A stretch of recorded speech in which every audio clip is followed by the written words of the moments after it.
Hello and welcome. This is EDC with Oaken and Kane. I am Oaken. And I'm Kane. And we have the Spyderco SpyOpera for you today. Definitely Spyderco. I was going to say SpyOpera, then I was going to say Spyderco, and I just decided to say all of it very weird. So, this is the Spyderco SpyOpera, which is kind of a collaboration from Lionsteel and Spyderco. The Lionsteel Opera is an existing model that Lionsteel has, and so this was kind of something that, was a little bit of a collab with that platform, and then some of the additions like the wire clip and the Spyderco round hole there. But really great knife. While we got looking a closer look at it, we'll go ahead and talk about some of the specs here. So overall length is 6.9 inches. Blade length is 2.88 inches, so under 3 inches. It's great for legality reasons, workplace reasons, just keeping things classy. Edge length on that is 2.75. Handle thickness is 0.49 inches. So, once again, a little bit on the thicker side, ever so slightly, due to the contouring on those scales, but not remotely too thick there. And it's a backlock, not a slip joint. We got some struggles going on here. Handle length is 4.02 inches. Stock thickness at 0.12 inches. So about the same as the Delica, I believe. Weight, Blade HQ, I think got 2.70 ounces. Our scale, we're at 2.64 ounces. And country of origin is Italy. One of the knife capitals of the world. Maniago, Italy produces a whole bunch of knives out of there. Alright, so let's talk a little bit more about that beautiful blade. So that is M390, which Spyderco actually doesn't use a ton of M390, but they're definitely starting to a lot more, and love that this guy got that nice M390 treatment. So very nice in a flat grind satin finish, and it is a drop point there. But really love that, especially I always enjoy the hump there for putting a finger up there for your utility cuts, and then also to work as a good thumb ramp. And then of course, being from Lionsteel, they did a crowned spine on that, if I can get it to show up well. So love anytime they do the rounding there. I think that always just kind of adds a nice classy touch to it that I really like. Now let's go ahead and get into some size comparisons. Yeah, might as well, since we're doing the stats. So let's start things off with some Spyderco's. Seems fitting, you know? So this is the PM2 and the Para 3 lightweight. Here's the Spyderco Smock and the Spyderco Capara. The Spyderco Military and the new Spyderco Canis, both bigger. Here's the Spyderco Tenacious and the Sage 5.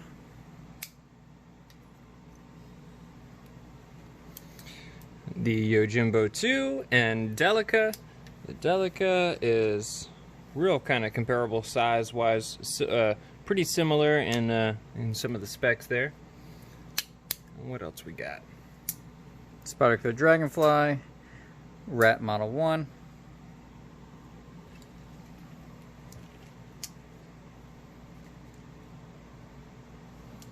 And the Civivi Fracture.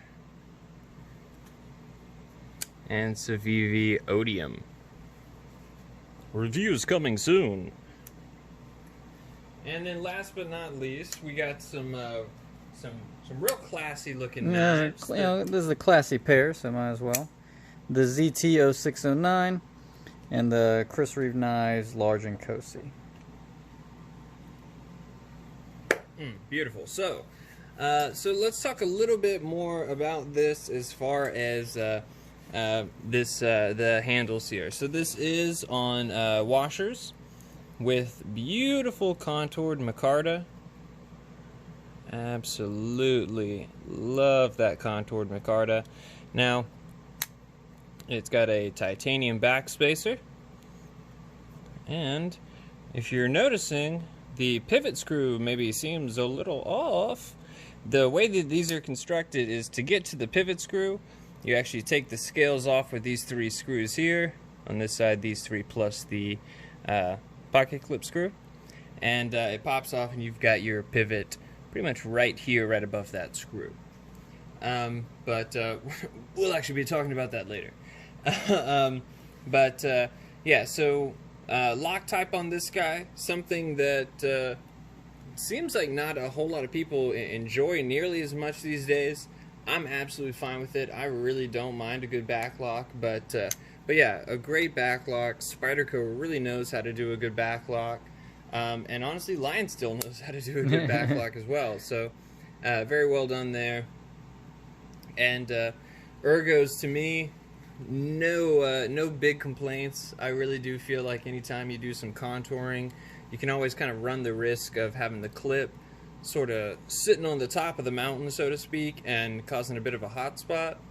I didn't really notice that very much with this knife at all. I definitely feel the clip, but it's nothing that will cause any problems to me. Plus, this isn't really a hard use knife, more of a gentleman knife to me, so it really doesn't bother me having the clip like that. Yep. I maybe with the ergos would have put some sort of kind of chamfer in right here just to thin that out a tad bit right there at your first grip.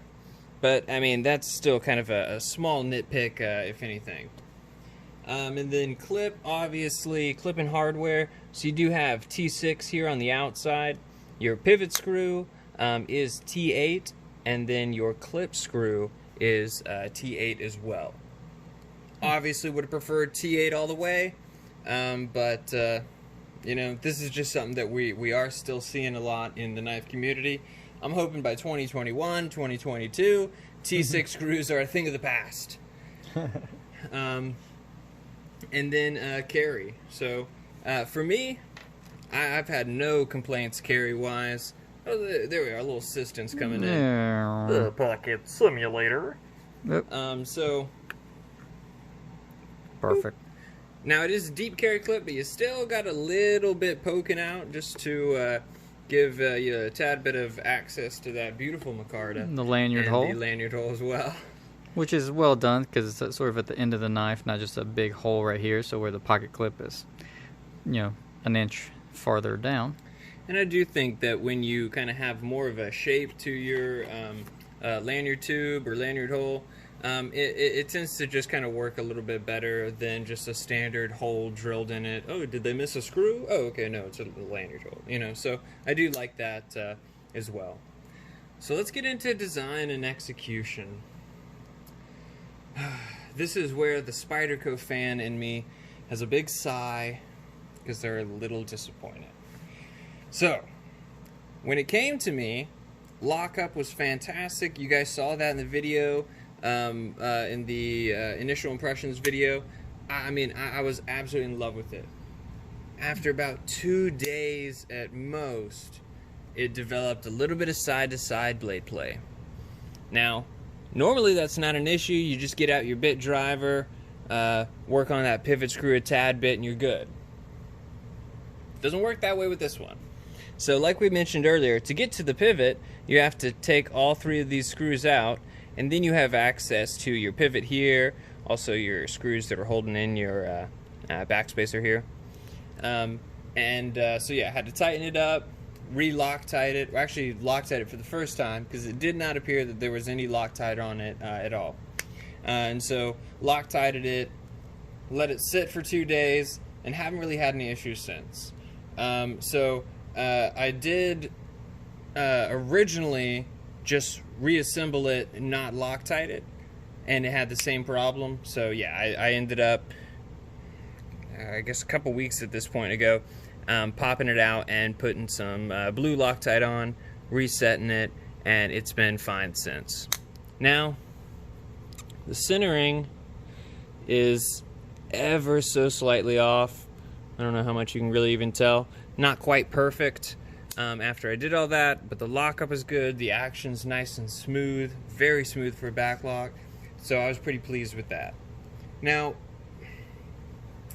another thing that I was just not thrilled with, and this is maybe just a little bit nitpicky, but this right here. Nice titanium backspacer, but this not being titanium, which I don't think I'd really ever want a titanium backlock right here as your actual lock bar, but I wish they had just finished this all the same, or a little bit closer to kind of the same polish or the same finish, because see if you can really get it. You can sort of see right there. This is definitely a little bit more of a titanium kind of gray, and this has got a little bit more polish to it. So I wish that they had just kind of evened that out a tad bit and had a little bit more similar finish all along the back there, really just to keep that really super classy look kind of consistent throughout all of it. And my last complaint, and this is really a complaint that might just be for me, I don't really like polished anything. So as soon as I get home after this video, these scales are coming off and I'm gonna rough them up a tad bit. I am definitely prefer my micarta a little bit more Rugged. a little more rugged, a little more textured. So that's gonna happen. Next time you see this knife, it shall look different. But yeah, so those are my kind of only complaints, and it's really not. I can understand why they did it, just trying to be a classier knife, almost like a slip joint from with the crowned edges. So I can see why they would make it a little bit shinier. But yeah, for grip, definitely the other one is a little bit better. Yep. So those are my only things, and really that's kind of nitpicky as far as the difference in the finishing here, the little bit of a loose pivot, and then the polished preferences, shall we say. So if you like polished G10, you're obviously not going to care about that. If this doesn't bother you too much, which once again, we're talking about I'm not sure if I even subtle, noticed it. Let me see. Aesthetic kind of nitpick. Yeah, now that you say it, I can't now that I unsee it. Yeah, Kane I really hates appreciate it. it. Now. Get it out of my sight. I loved it before. Thanks. Wow. But no. So I mean, if that's kind of all of our complaints about it, that's still pretty good. Like I said, I really am a huge Spyderco fan, so I was a little bit more bothered by some of these complaints than I would be with other companies, just because, I put a lot of money into their product. I really like a lot of their design languages and a lot of kind of how they operate as a company. So, guys, just make sure that, you either Loctite the pivot or it's not going to come loose, and everybody would be pretty happy. And this does come in, I'm not sure if we said it, at $175. So yeah, so $175. I think it is a good value with the M390 micarta scales. Beautiful contouring and crowning of the spine. It is a good value, I think, for what you're getting.